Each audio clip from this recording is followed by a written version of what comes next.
Hi, I'm Judy Vitale. This is your weekly horoscopes at work forecast for the week of February 27th through March 5th, 2017 from readthestars.com. It's going to be an exciting week. Well, we've got Venus going retrograde, and that always causes a bit of excitement because usually during this time period when we're looking up at the sky and it appears that Venus is moving backwards because of our relative planetary speeds, we tend to have a lot of contact with people from the past. It could be old friends, and it can be old lovers, and it can even be old job opportunities. Lots of times, Venus does have a vibration around money and the nice things in life. So all of that stuff could definitely be a part of the Venus retrograde, which will go from this Saturday all the way through April 15th. So during this time period, be very vigilant about who's in your life, who used to be in your life, and if it's worth letting anybody back in your life. Something that you really need to think about and consider. And think about this. I had a wonderful experience a couple of times ago when we had Venus retrograde, and I thought, I'm going to be that person who contacts someone from the past. And I did. And it turned out to be a really close friend who later wound up getting diagnosed with a very bad disease, and she passed away a few months later. And I had not been in contact with her for some years, and so I was really glad that I did a Venus retrograde thing with her. So if there's someone in your life that you want to reconnect with and you're just wondering how they are, this is a really good time for it, okay? So the other things that are going on this week, we have Jupiter opposite Uranus. This is a transit that's up there going on, between Aries and Libra, Jupiter in Libra, and Uranus in Aries. And that just causes super, super, super high levels of energy. So we can expect that all week long. Even though it takes place on Thursday, we will feel it all week long. We also have Mars opposite Jupiter. That takes place on Monday evening, and that is something that's also very energetic. So this week, very, very high pitched.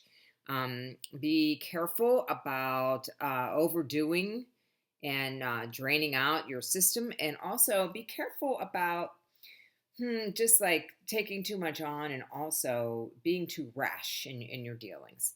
So, with all of that advice, I will now go through this day by day for you so that you can understand it even better. On Monday, we start off the day with the moon in Pisces. So, everybody's sort of like laid back and, kinder, quieter.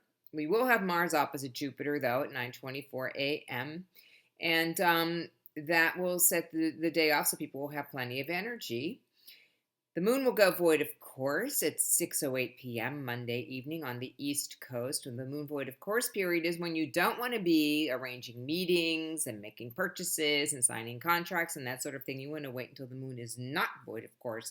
And that will happen on Tuesday because at 11:52 p.m. on the East Coast, the moon will go into Aries. Tuesday is our comparatively quiet day.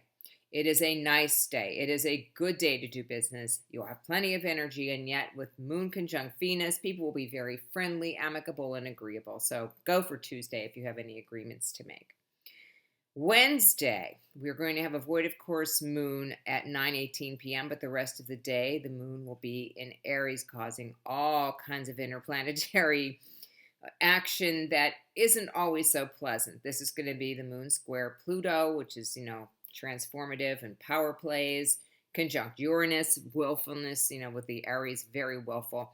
Opposite Jupiter, lots of optimism and like, I can get my way. And also conjunct Mars, which is, more of the same.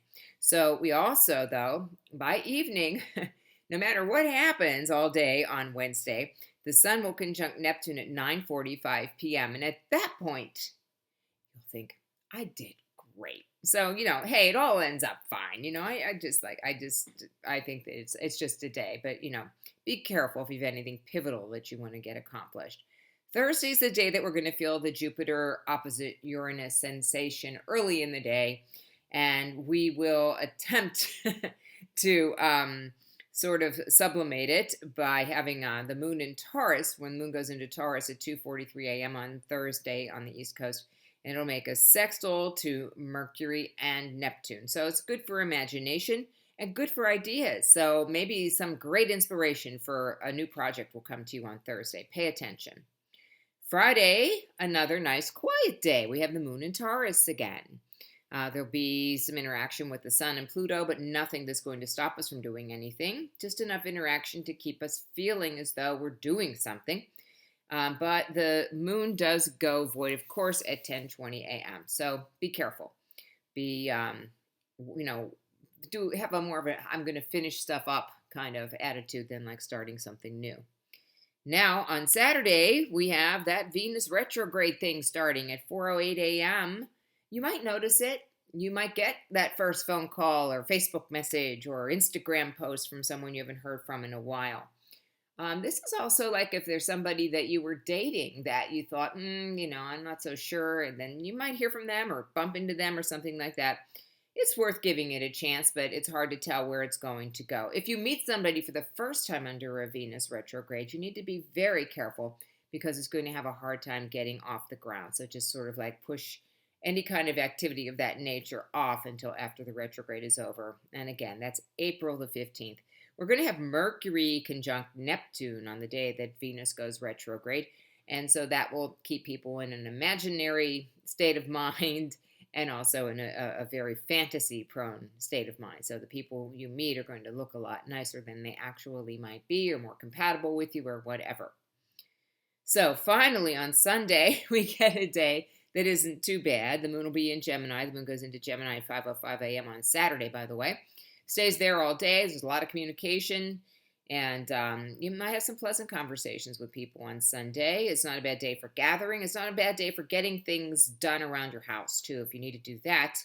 Because, we're starting to get ready for springtime. And before we know it, on March the 12th, a week from now, we will have the spring forward clock night and back to daylight time. And before we know it, it's going to be spring. So I hope you're enjoying this time period. The time in Pisces is when we formulate all the things that we want to have, for the celestial new year, so to speak. So if you have any questions about this, of course, you can always reach me for a reading. Judy, Judi, at readthestars.com. We're still doing those private video readings, a 5 to 7 minute conversation, one way, however, between, with me on a YouTube video that only you can see.